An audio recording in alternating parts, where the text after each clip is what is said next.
Hello everyone, so today I'm going to be making some terrain for the city of Dale. So I've chosen Palazzo Lucia. It is quite nice. It's got a little platform here, a little terrace, and a little bit of space underneath to kind of run people down the side. I'm going to paint it up. I chose The Streets of Venice by TT Combat simply because they're quite basic, but you can do so much with them. So I've done some buildings a bit more simple than the one I'm about to attempt. I've did them basically to iron out all the kinks in my method, so they do come with no texture on the sides. I've added some brick texture. That comes up well, and I painted it in the kind of style of Dale. Dale is a very distinctive place architecturally in the films, with kind of terracotta roofs and kind of sandy kind of coloured stone. With, if you look, there's actually a loss of wood or kind of detailing is blue. It's bright blue, or it's turquoise, or kind of like a soft sky blue. It's actually quite fascinating. So I saw an opportunity with these kits to make something very akin to what we see in the films, with a little bit of effort, but not too much. I mean, I don't make a lot of scenery. I'm going to get more into it now, just to kind of replicate Middle Earth. But I'm really pleased how they're turning out, actually. A little bit, and you can take the roof off and stuff like that, and you can put stuff inside if needs be, and platforms. You can go. That's 2 stories.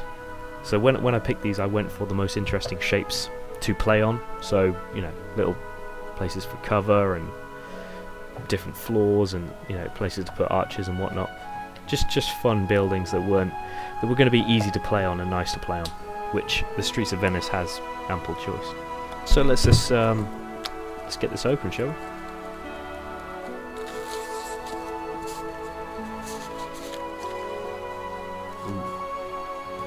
I'm always too heavy-handed with this. This is the kind of detail kit, and I almost always poke them out by accident, but there you go.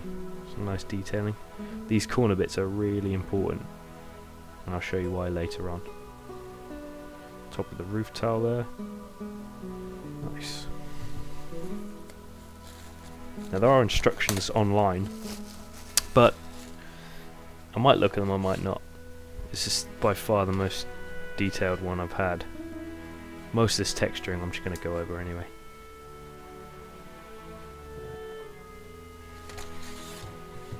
It's nice. That's actually a design on the floor, so I'm going to not stick it together, so I can actually put models on the inside of the floor. I can just smell the burnt MDF now. Wow, there's a second floor. It's quite large. I can barely get it in the shot. There's one of the outside bits. Some roof tile. This is really nice roof tile, so you can just paint over the top of it. Terrace. Yeah, bits are falling on the floor. Yeah, this is definitely one of the most intricate kits I've worked with yet. Wow. Lovely detail, but it's going to look completely different when I'm finished with it. Now those kind of, I don't know, they're diamonds, rhombuses? I'm not sure. That's really interesting, because you actually see that design, or that kind of shape, quite a lot in the Hobbit films. It's only for a second in Dale, but you do definitely see them showing up on the side of buildings, so that'd be interesting to see what I do with that. So first off, what I'm just doing is just giving it a quick wipe down with a damp rag, just to take off all of the burn marks, otherwise it's going to get into the paint when I paint it. So the first thing I'm going to do is paint the ground floor and the first floor. So the ground floor is stone, and the first floor is going to be wood. So I'll just prime them with black, and I'll paint them in a sec. So here we go. Prime black. This is the ground floor, obviously. I just painted on a bit of dawnstone. That's going to do for now. I might go one highlight higher, but at the moment that's going to do. And here is the first floor.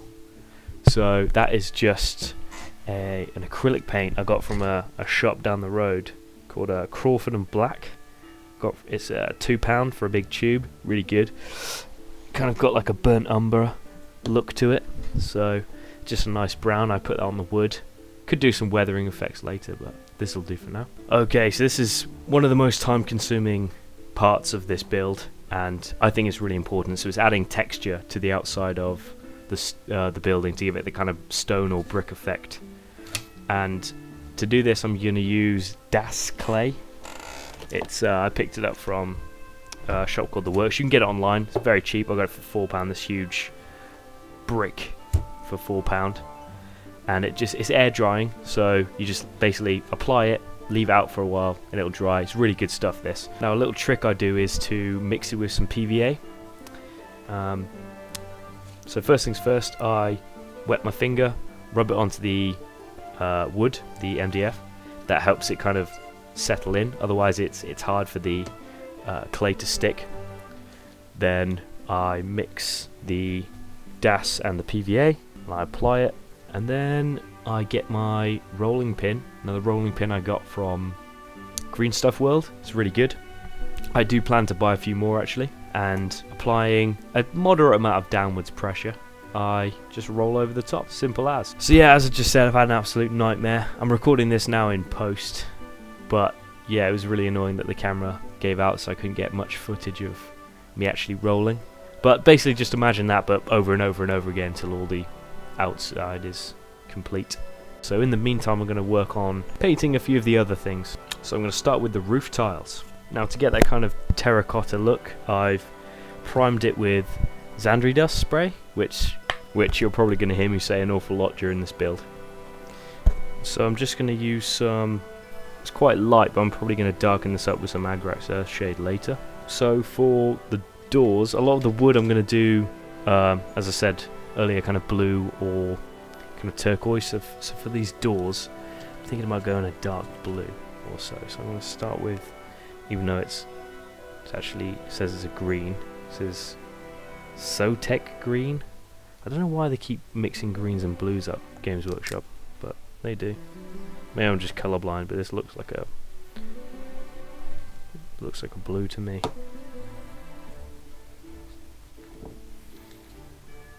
Yeah, how is anyone saying that's a green? Anyway, mini rant over.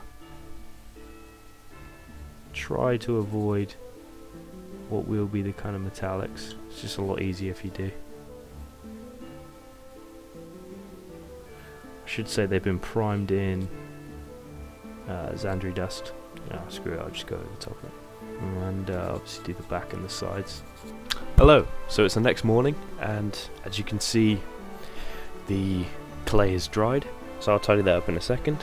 Here is the terracotta roof with, after the wash of Agrax Earthshade, it just gives it a little weathered effect. And here are the blue doors, which have been washed in on oil. So yeah, I like them. These look like kind of weathered wood that's been painted.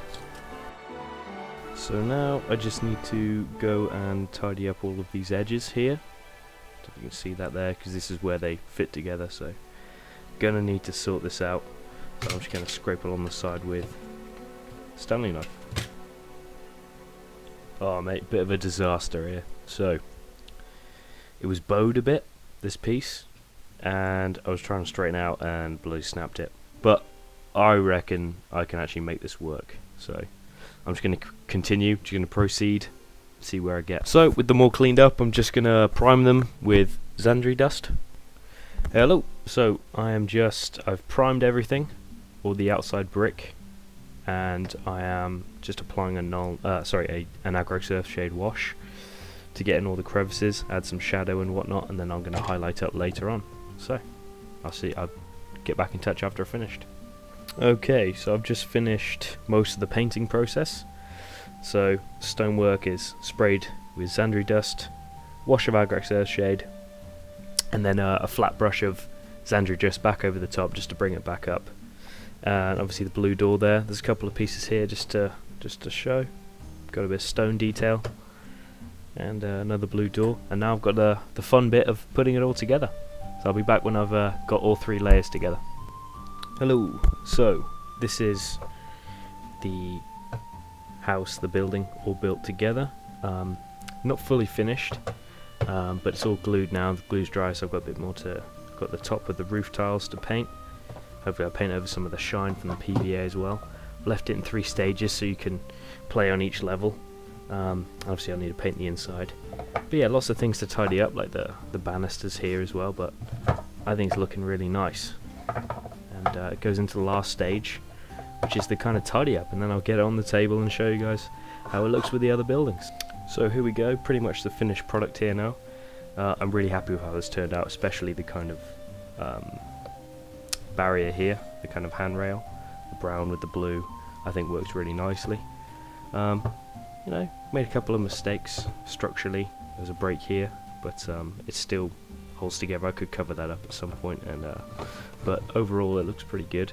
The stonework came out nice, the kind of texturing. Tidied up the corners using the card that comes in the kit. It does come in 3 layers, so you can play in each one individually. And just give you an idea for scale, so this is the Dark Marshal, and he can run fairly comfortably all the way along down here. And so, you know, a few poses with the hands sticking up won't be able to fit down, but just shows you, you know, it's quite a large thing. You can see it does really kind of fit the aesthetic of the City of Dale. But just as another point of scale, you can fit all of Thorin's company just on that balcony, with a little bit of room there as well, so loads of room. It's a really big piece. And also, you know, stuff can land on the top. This is Gulavar, can land on the top, if you can see that, can land on the top no problem, and even descend down into it, boom, there, can charge. It's quite large, and it should fit all the purposes. So there's sort of one more building I want to make after this, and that is the horn place, you know, where they sort of set the alarm for Smaug. I'll make that from scratch. Then I've got a few more bits and pieces for the board that I'll lay it out and I'll show everyone. So thank you very much for watching. If you found this helpful, let me know. If you got any criticism you want to level at me, so if I've done anything wrong or there's any improvements I could make, just feel free to let me know. If you have any questions on the build, just ask them below. Like, subscribe.